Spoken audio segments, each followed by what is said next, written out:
अस्सलाम वालेकुम स्टूडेंट्स, कैसे हैं आप सब। मेरा नाम है बिस्मा असगर।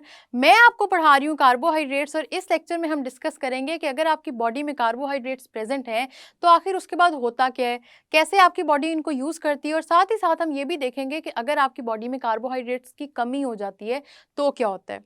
तो carbohydrates as source of energy हम डिस्कस करेंगे, साथ ही साथ डेक्सट्रोज ड्रिप्स को डिस्कस करेंगे। मुश्किल लग रही चीज़ें? बहुत आसान है। आइए चलते हैं लेक्चर की तरफ और इन सारी चीज़ों को आसानी से समझते हैं। तो स्टूडेंट्स, कार्बोहाइड्रेट्स की हम पहले लेक्चर से बात कर रहे हैं, जब से हमने बायोकेमिस्ट्री को शुरू किया है कि कार्बोहाइड्रेट सोर्स ऑफ एनर्जी हैं, जिसमें हमने पहले बात की कि बॉडी को रेडिली अवेलेबल होते हैं, फौरी अवेलेबल होते हैं जब बॉडी को एनर्जी चाहिए होती है। इसी वजह से कहा जाता है कि कार्बोहाइड्रेट्स आपके पास सोर्स ऑफ एनर्जी हैं, ये अवेलेबल होते हैं जब आपकी बॉडी को एनर्जी चाहिए होती है। और साथ ही साथ इसके बारे में कुछ और बातें भी होती हैं कि आखिर ये बॉडी में किस तरह अवेलेबल होते हैं। आपकी, मेरी, हम सब की बॉडी में, बल्कि लिविंग ऑर्गेनिजम्स में कार्बोहाइड्रेट सोर्स ऑफ एनर्जी हैं, ये बात हम सबको पता है। लेकिन अब आखिर ये कितनी एनर्जी प्रोवाइड करते हैं, ये वाली बात ज़रूरी है। आप सबने याद रखना है कि रिसर्च के बाद देखा गया 17 किलो जूल्स पर ग्राम की एनर्जी है जो ये प्रोवाइड करते हैं। ये बात समझ में आ रही है आपके पास? अब किलो जूल आप सबने याद रखना है कि आपके पास यूनिट है एनर्जी का और ग्राम्स आपके पास वेट का यूनिट है। तो मतलब अगर आपका जितना भी वेट है उसमें 1 ग्राम को 17 किलो जूल एनर्जी प्रोवाइड की जाएगी। ये बात समझ में आई आप सबको? अब क्या होता है स्टूडेंट्स, ये वाली एनर्जी कंटेंट तो आपके पास आ गया, लेकिन उसके अलावा भी आपने कार्बोहाइड्रेट्स का जिक्र बड़ा सुना होगा। हमने ये तो डिस्कस कर लिया कि ये फूड में किधर हैं, प्लांट्स में किधर हैं, कैसे कैसे इनके फ़ायदे हैं, कैसे कैसे इनके यूजेस हैं। लेकिन ना अब क्या होता है कि अब ज़रूरी है ये देखें कि ठीक है, अगर ये हमारी बॉडी में है तो कहाँ है, कैसे पता चलता है। अब स्टूडेंट्स, आप सबने याद रखना है, सबसे पहले तो आपके माइंड में क्वेश्चन आएगा कि अगर हमारे फूड में ये मौजूद हैं तो पॉलीसेकेराइड फॉर्म में भी तो मौजूद है ना। तो क्या होगा अगर आप खाएंगे, खाना खाएंगे जिसके अंदर पॉलीसेकेराइड्स हैं, ओलिगोसेकेराइड्स हैं, जिनमें बहुत सारे शुगर मॉलिक्यूल्स हैं, तो होता क्या है? होता ये है कि whenever you eat food, those polysaccharides और ओलिगोसैकेराइड्स, जो भी आपके पास शुगर आप जो भी खा रहे हैं उसके जो भी फॉर्म है ना, वो टूटेगी और ये शुगर, सिंपल शुगर मतलब मोनोसैकेराइड्स में कन्वर्ट हो जाएंगी। ये बात समझ में आ रही है आप सबको? ये सिंपल शुगर मोनोसैकेराइड्स में कन्वर्ट हो जाएंगे। और ये कैसे होता है? ये आपका डाइजेस्टिव सिस्टम करता है। डाइजेस्टिव सिस्टम में बैक्टीरिया मौजूद होते हैं, जो बैक्टीरिया आपके फूड को तोड़ते हैं। अब जब आप बायोलॉजी में आगे आगे जाएंगे ना, तो आप ये भी पढ़ेंगे कि डाइजेस्टिव सिस्टम में कौन से ऐसे एंजाइम्स हैं जो इस शुगर को तोड़ेंगे, जो कार्बोहाइड्रेट मॉलिक्यूल्स को तोड़ेंगे। खैर वो तो बाद की बातें हैं, लेकिन आपने याद रखना है कि आपके डाइजेस्टिव सिस्टम में बैक्टीरिया हैं, एंजाइम्स हैं, जो इस कार्बोहाइड्रेट को सिंपल शुगर्स में कन्वर्ट कर देंगे। अब ज़रूरी बात यह है, आपके माइंड में क्वेश्चन आएगा कि इसको सिंपल शुगर्स में कन्वर्ट करने का मकसद क्या है। तो स्टूडेंट, सिंपल शुगर में कन्वर्ट करने का मकसद ये है कि जब स्ट्रक्चर बहुत बड़ा होता है ना, तो वो हमारी बॉडी में एब्जॉर्ब नहीं होता।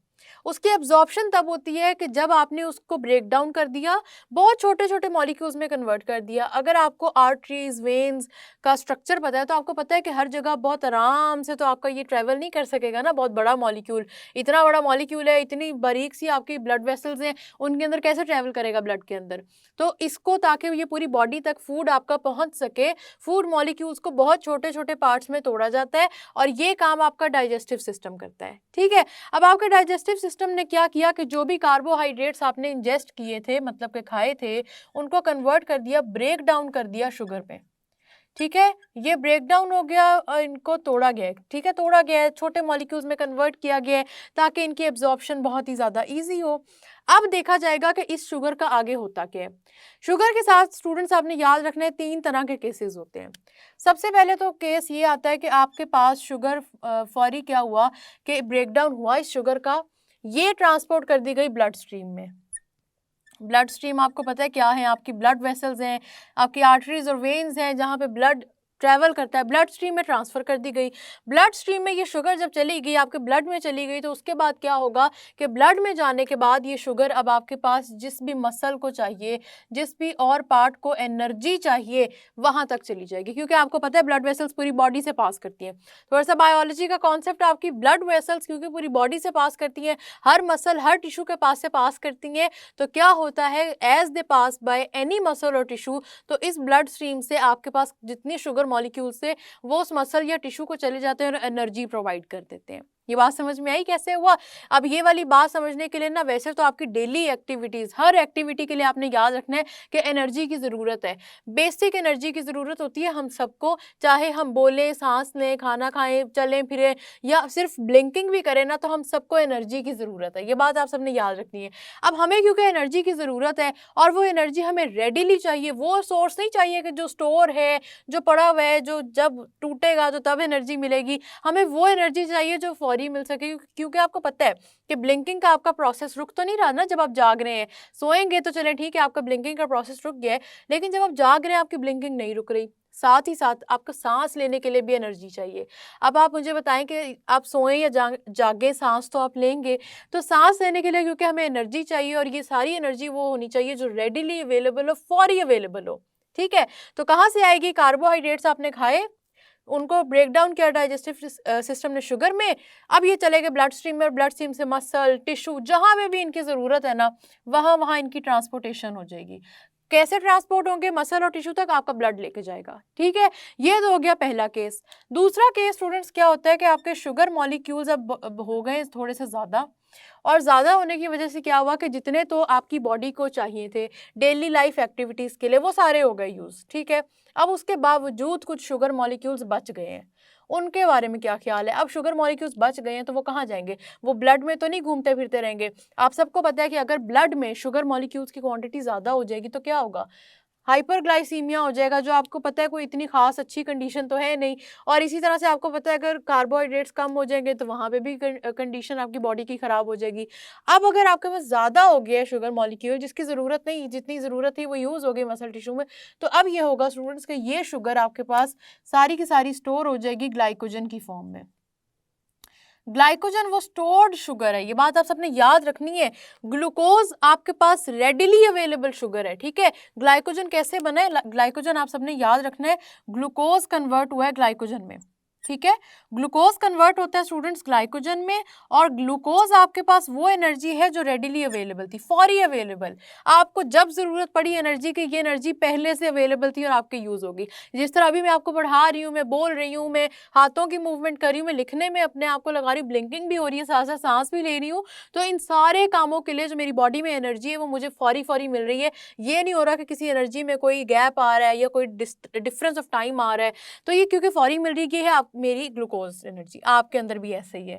साथ ही साथ क्या होता है कि अगर कोई एक्स्ट्रा ग्लूकोज है जो कि ज़रूरत का नहीं है, जितनी आपको चाहिए एनर्जी वो मिल रही है, तो वो बाकी क्या होगा? ग्लाइकोजन में कन्वर्ट हो जाएगा। ग्लाइकोजन आप सबने याद रखना है पॉलीसेकेराइड है, क्योंकि जब हमने पॉलीसेकेराइड्स को पढ़ा था तो हमने ग्लाइकोजन की बात भी की थी। तो वहां पे मैंने आपको बताया था कि मैं आपको बताऊंगी कि क्या होता है ग्लाइकोजन। ग्लाइकोजन क्या चीज़ है? स्टोर्ड फॉर्म ऑफ ग्लूकोज है। ये बात याद रखनी है, पूछी जाती है। What is glycogen? It is stored form of sugar. Stored form of glucose कह लें, शुगर कह लें, एक ही बात है, क्योंकि सारे कार्बोहाइड्रेट्स का जब हम नाम लेते हैं ना तो हम इनको शुगर कह के ही रेफर करते हैं। ठीक है, स्टोर्ड फॉर्म होती है, तो ये वाली बात हमारी यहाँ पे ख़त्म हो गई। ठीक है, स्टोर्ड हो गया। अब ये स्टोर किधर होंगे, ये बड़ा इंपॉर्टेंट है। तो स्टूडेंट्स आप सबने याद रखना है कि जो ग्लाइकोजन है ना, ये आपके लिवर में स्टोर होता है। ठीक है, लिवर में आपकी बॉडी इसको लिवर में पहुंचा देगी, ग्लाइकोजन में कन्वर्ट कर देगी शुगर को, और कहेगी कि ठीक है यहाँ पे रेस्ट करो जब तक कि दोबारा ज़रूरत नहीं होगी। जब आपकी बॉडी में ग्लूकोज लेवल दोबारा कम होना शुरू होगा, तब लिवर से ये ग्लाइकोजन वापस से ये रिकन्वर्जन हो जाएगी। जो ग्लाइकोजन पहले ग्लूकोज से बना था, अब यही ग्लाइकोजन टूटेगा और वापस से ग्लूकोज बना देगा, और वो ग्लूकोज बनाएगा, फिर वो बॉडी में यूज़ होगा। तो अगर एक्स्ट्रा है तो वो इस तरह से स्टोर भी हो सकता है। अब बात कर लेते हैं कि बहुत ही एक्स्ट्रा है, बहुत ही ज़्यादा आपकी बॉडी में आ गया है। तो स्टूडेंट्स याद रखना है कि अगर आपकी बॉडी में कार्बोहाइड्रेट्स बहुत ज़्यादा क्वांटिटी में आ जाए, जिनकी ज़रूरत ना हो, जो ज़रूरत थी डेली एक्टिविटीज़ के लिए वहाँ पे भी यूज़ हो गया, जितना स्टोर होना था वो भी यूज़ हो गया, अभी भी एक्स्ट्रा मौजूद है, तो फिर आपने याद रखना है कि ये फ़ैट की फॉर्म में स्टोर हो जाता है, और फैट की फॉर्म में जो चीज़ स्टोर होती है वो करवाती है ओबेसिटी। ओबेसिटी का चक्कर यहीं पे आता है। ठीक है स्टूडेंट्स, ये बात समझ में आ रही है? यहाँ हो जाती है आपको ओबेसिटी। ओबेसिटी क्या होता है कि मोटापा आ जाना, क्योंकि आपके पास वो एक्स्ट्रा शुगर थी, उसकी बॉडी को ज़रूरत ही नहीं है, ना वो डेली एक्टिविटीज़ में यूज़ होने जोगी है, ना ही स्टूडेंट्स आपने याद रखना है कि वो एक तो डेली एक्टिविटीज़ में यूज़ नहीं हो सकती, साथ ही साथ वो वाली जो शुगर है वो आपके पास स्टोर भी नहीं हो सकती। जितनी स्टोर हो सकती है, लिवर की भी तो आखिर एक लिमिट है ना, लिवर कितनी को स्टोर करे। ऐसा तो नहीं कि आप बहुत बेतहाशा कार्बोहाइड्रेट्स इंजेस्ट किए जाएँ, खाए जाएँ और फिर उसके बाद लिवर को कहें कि बस स्टोर करते जाओ, करते जाओ, करते जाओ, ऐसा भी नहीं होता। जितनी फिर एक्स्ट्रा होती है ना, जो इन पहले 2 सोर्सेज़ में नहीं जा सकती, वो फैट की फॉर्म में स्टोर हो जाती है और वो बना देती है आपको मोटा, ओबेसिटी कर देती है। और यही हैं वो 3 सोर्सेज़ जो आपने याद रखने हैं कि कार्बोहाइड्रेट्स की वजह से होते हैं, ठीक है? अब कार्बोहाइड्रेट्स के एक और चीज़ होती है, क्या मतलब कि आपके बॉडी में कार्बोहाइड्रेट्स की हो गई है कमी, कम हो गए कार्बोहाइड्रेट्स, तो क्या होगा?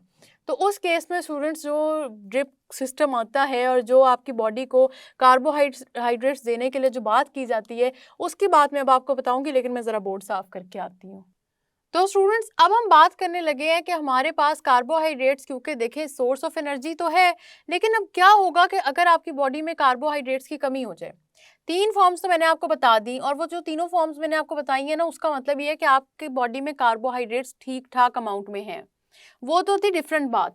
अब हम ये बात करने लगे कि अगर हमारी बॉडी में कार्बोहाइड्रेट्स की कमी हो जाती है तो क्या होता है। तो आप सबने याद रखना है स्टूडेंट्स कि आपके पास एक बड़ा इंपॉर्टेंट कार्बोहाइड्रेट है, डेक्सट्रोज। डेक्सट्रोज क्या चीज़ है? ये क्रिस्टलाइज्ड ग्लूकोज है। ग्लूकोज को क्रिस्टल में कन्वर्ट कर दें तो वो चीज़ बन जाती है डेक्सट्रोज, ठीक है? कार्बोहाइड्रेट है और ये कार्बोहाइड्रेट हमारी बॉडी के लिए बड़ा इंपॉर्टेंट है। यही कार्बोहाइड्रेट नहीं, हर कार्बोहाइड्रेट इंपॉर्टेंट है, लेकिन डेक्सट्रोज क्योंकि आपकी बॉडी को बड़ी रेडिली एनर्जी प्रोवाइड करता है, क्योंकि डेक्सट्रोज को छोटे मॉलिक्यूल्स में बहुत जल्दी तोड़ा जा सकता है और उसके बाद आपकी बॉडी को बहुत तेज़ी से एनर्जी प्रोवाइड की जा सकती है, इसलिए डेक्सट्रोज का नाम बस याद रखना है। मैं आपको अभी बताती हूँ कि डेक्सट्रोज किस तरह से काम आता है अगर बॉडी में कार्बोहाइड्रेट्स की कमी हो गई है, ठीक है? अब स्टूडेंट्स आपकी बॉडी में हो गई है कार्बोहाइड्रेट्स की कमी, उसकी रीज़न क्या है? उसकी रीज़न सुन ले बड़े गौर से कि आपके पास डायरिया हो सकता है, डायरिया की वजह से बॉडी में इंपॉर्टेंट कार्बोहाइड्रेट्स हैं वो निकल गए हैं, जिसकी वजह से पीछे आपके पास कार्ब्स की, एनर्जी की कमी हो गई है। इसके अलावा कोई शॉक हो, ट्रॉमा हो, किसी एक्सीडेंट की वजह से, क्योंकि ब्लड लॉस हो जाता है बहुत ज़्यादा, तब एनर्जी की कमी आ जाती है क्योंकि कार्बोहाइड्रेट्स नहीं है बॉडी में उतने। तो तब क्या होता है कि स्टूडेंट्स आपके पास यहाँ पे डेक्सट्रोज की ड्रिप आती है जो लगाई जाती है, ठीक है? समझ में आ रहा है कि डेक्सट्रोज किस तरह यूज़ होगा? डेक्सट्रोज की ड्रिप होगी आपके पास। आप में से अक्सर स्टूडेंट्स ने देखा होगा कि जब डायरिया हो जाता है तो आपको फौरी एक ड्रिप लगती है जो कि पानी के कलर की होती है, और उसके बाद आपके अंदर अचानक से एनर्जी आ जाती है। पहले बड़े निढाल पड़े होते हैं और बाद में हमें एनर्जी मिल जाती है। वो क्या होता है? डेक्सट्रोज ड्रिप होती है। अब डेक्सट्रोज ड्रिप बनती किस तरह से है? ये बनती इस तरह से है कि आपके पास ये D5W एक वर्ड मैं यूज़ कर रही हूँ, इसको याद रखना है। 5 ग्राम्स डेक्सट्रोज लिया जाएगा, ठीक है? 5 ग्राम्स डेक्सट्रोज लिया जाएगा और इसको मिक्स कर दिया जाएगा वाटर में। इसका 100 ml का सोल्यूशन बन जाएगा, ठीक है? ये जो 100 ml का सोल्यूशन है ना स्टूडेंट्स, आप सबने याद रखना है, ये इंपॉर्टेंट है क्योंकि यही वो ड्रिप है जो आपको लगती है, ठीक है? 5 ग्राम्स डेक्सट्रोज मिक्स किया जाता है वाटर के अंदर, 100 ml का सोल्यूशन बन जाता है और आपके पास वो पूरी ड्रिप बन जाती है। अब ये ड्रिप एनर्जी कितनी देती है? ये ड्रिप देती है 170 किलो जाउल्स पर 170 किलो जाउल्स एनर्जी प्रोवाइड करती है, ठीक है? आपके पास 170 किलो जाउल की एनर्जी है स्टूडेंट्स, इसका मतलब है सोच लें कितनी ज़्यादा एनर्जी है। आपके पास अगर 170 की एनर्जी है तो एकदम से कहाँ आपके पास, पहले बात हम कर रहे थे कि 1 ग्राम को 1 कार्बोहाइड्रेट 17 किलो जाउल एनर्जी देगा। यहाँ आपने क्या किया? डेक्सट्रोज लगाया और एकदम से 100 ml सोल्यूशन एक ही ड्रिप से आपने 170 किलो जाउल की एनर्जी दे दी। कितनी ज़्यादा है ये एनर्जी, ठीक है? इसीलिए ड्रिप लगने के बाद हमें फौरी एनर्जी आ जाती है इतनी ज़्यादा। ये ड्रिप सिस्टम में लगती है। ड्रिप सिस्टम इसलिए इसको कहते हैं क्योंकि ये ड्रिप फॉर्म में लगती है। इंजेक्शन में क्यों नहीं लग सकती? ये माइंड में आपके क्वेश्चन आएगा। इंजेक्शन में ये इसलिए नहीं लग सकती क्योंकि इसका सोल्यूशन 100 ml का बनाना बड़ा ज़रूरी है। डायरिया में या शॉक और ट्रॉमा में क्या होता है कि आपकी बॉडी में कार्बोहाइड्रेट्स की तो कमी होती है, साथ में वाटर का बड़ा लॉस होता है, वाटर की कमी भी हो जाती है, इसलिए इसको वाटर में मिक्स किया जाता है ताकि बॉडी को वाटर भी मिले, कार्बोहाइड्रेट्स भी मिले। अब आपके पास डायरिया अगर हुआ है, ट्रॉमा है, कोई भी चीज़ है जो मैं आपको बार बार वही बता रही हूँ, तो अब इसमें ये सोचें कि सिर्फ कार्बोहाइड्रेट्स की कमी और सिर्फ वाटर की कमी तो नहीं होती, कुछ इलेक्ट्रोलाइट्स का भी तो लॉस होता है। इलेक्ट्रोलाइट्स क्या चीज़ होते हैं आप सबको पता होगा। इलेक्ट्रोलाइट्स होते हैं हमारे पास कोई भी, बिल्कुल ये समझ लें कि जो छोटे छोटे मॉलिक्यूल्स होते हैं इलेक्ट्रोलाइट की फॉर्म में, आयोनिक फॉर्म में वो होते हैं, उनकी भी कमी होती है। जिस तरह आपकी बॉडी में हो सकता है पोटेशियम आइंस हो, सोडियम आइंस हो, अब जितने बॉडी के पास थे उनकी भी कमी हो गई इन सारी सिचुएशंस में। तो इलेक्ट्रोलाइट्स भी दिए जाते हैं ड्रिप में, लेकिन क्या वो डेक्सट्रोज की ड्रिप में होते हैं? नहीं, ऐसा नहीं होता। होता क्या है कि आपकी ये जो ड्रिप होती है ना डेक्सट्रोज की, इसके अंदर कोई इलेक्ट्रोलाइट नहीं होता। इलेक्ट्रोलाइट क्यों चाहिए होते हैं स्टूडेंट्स? आप सबने याद रखना है कि इलेक्ट्रोलाइट उतने ही इंपॉर्टेंट है जितनी आपकी बाकी डाइट इंपॉर्टेंट है, ठीक है। इलेक्ट्रोलाइट्स भी आपको बॉडी को मूवमेंट में, एनर्जी में हेल्प करते हैं। ये नहीं है कि आपने सिर्फ कार्बोहाइड्रेट्स खाए और आपने समझा कि आप सारी ज़िंदगी बड़े आराम से सेहतमंदी से गुजार सकते हैं। आपको एक बैलेंस डाइट जो बचपन से पढ़ाई जा रही है, जो बचपन से आपने इतनी दफ़ा सुना है, जिसका बैलेंस डाइट की बड़ी ज़रूरत होती है, और वो उसमें इलेक्ट्रोलाइट्स भी आते हैं, ठीक है। इलेक्ट्रोलाइट्स होते हैं, आपको एनर्जी प्रोवाइड करते हैं। मसल की फंक्शनिंग के लिए इलेक्ट्रोलाइट्स बड़े इंपॉर्टेंट होते हैं। मसल में कैसे इंपॉर्टेंट होते हैं आप पढ़ेंगे जब आप अगली क्लासेस में जाएंगे। अभी आपने याद रखना है कि हमारी डाइट में कार्बोहाइड्रेट्स के साथ साथ इलेक्ट्रोलाइट्स भी इंपॉर्टेंट है। लेकिन कार्बोहाइड्रेट्स के टॉपिक में इलेक्ट्रोलाइट्स क्यों पढ़ रहे हैं? क्योंकि हम जिस डेक्सट्रोज ड्रिप की बात कर रहे हैं ना, वो तब लगती है जब किसी इंसान के अंदर कार्बोहाइड्रेट्स की कमी है, वाटर की कमी हो गई है, साथ ही साथ इंपॉर्टेंट इलेक्ट्रोलाइट्स की भी कमी हो गई है। अब क्या ये इलेक्ट्रोलाइट्स डेक्सट्रोज ड्रिप में होते हैं? ऐसा नहीं होता, ये इंजेक्ट किए जाते हैं। अब मैं आपको बताती हूँ कैसे। आपको याद होगा, अक्सर अगर कभी हॉस्पिटल में ड्रिप लगने का आपके साथ वाकया पेश आया है तो आपको याद होगा कि आपके ड्रिप में और इंजेक्शन डाले जाते हैं। देखिए, कभी ड्रिप लग जाती है और उसके बाद उसी बॉटल में और इंजेक्शन डाले जाते हैं। उस तरह से क्या किया जा रहा होता है? इलेक्ट्रोलाइट प्रोवाइड किए जा रहे होते हैं, क्योंकि डेक्सट्रोज के अंदर इलेक्ट्रोलाइट नहीं होते, कार्बोहाइड्रेट के अंदर इलेक्ट्रोलाइट नहीं होते। तो क्या होता है कि फिर ड्रिप के अंदर और मजीद इलेक्ट्रोलाइट्स डाले जाते हैं ताकि आपकी बॉडी के अंदर किसी चीज़ की कोई कमी ना रह जाए। तो ये जो मिक्सचर बनता है, ये इलेक्ट्रोलाइट्स प्लस डेक्सट्रोज का मिक्सचर बन जाता है, ठीक है। और अब ये किस तरह से आपकी बॉडी के अंदर डाले जाते हैं वो बड़ा इंपॉर्टेंट है। ये आपकी बॉडी के अंदर डाले जाते हैं, आप सबको पता है, वैसे बेसिक सी चीज़ है कि वेन के थ्रू, नाम सुना होगा ना कि वेन के थ्रू इंजेक्शन लगता है। अब आपसे अगर कोई पूछे कि वेन के थ्रू इंजेक्शन लगता है, इसको क्या कहते हैं, इस तरह से इसको कभी भी नहीं बताना। आपने साइंस स्टूडेंट्स बनना है और साइंस लैंग्वेज में बताएं कि इन इंजेक्शंस को कहते हैं इंट्रावीनस इंजेक्शंस, ठीक है। इंट्रावीनस इंजेक्शंस इनको कहते हैं। इंट्रा का मतलब होता है इनसाइड लगाना, ठीक है, और वीनस का मतलब है वेन। अब आप कहेंगे कि सारे इंजेक्शन वेन में ही लगते हैं तो इंट्रावीनस कहने की क्या ज़रूरत थी? ऐसा नहीं होता, कुछ इंजेक्शंस मसल्स में भी लगते हैं, इंट्रामस्कुलर इंजेक्शंस कहते हैं उन्हें, ठीक है। तो नाम क्योंकि डिफरेंट होते हैं, इसलिए आपने याद रखना है कि इंट्रावीनस फॉर्म में ये लगता है। आपके हाथ पे वो जो वेन ढूंढी जाती है, फिर उसमें इंजेक्शन लगाए जाते हैं ताकि ड्रिप लगाई जा सके, वो इंट्रावीनस ड्रग है। मसल के अगर आप पूछेंगे, आपके माइंड में क्वेश्चन आएगा कि ऐसा कौन सी इंजेक्शन अगर इंट्रामस्कुलर कभी आप लगा है तो वो किस तरह से लगता है? वो आपके मसल में जिस तरह बाजू में यहाँ लगता है, ठीक है। यहाँ पे कोई वेन नहीं ढूंढी जाती है, बस वैसे ही इंजेक्शन लगा दिया जाता है, उसको कहते हैं इंट्रामस्कुलर इंजेक्शन, ठीक है। ये इंजेक्शंस की टाइप होती है कि आगे किस किस तरह से आपको इंजेक्शंस लगाए जाते हैं, ठीक है।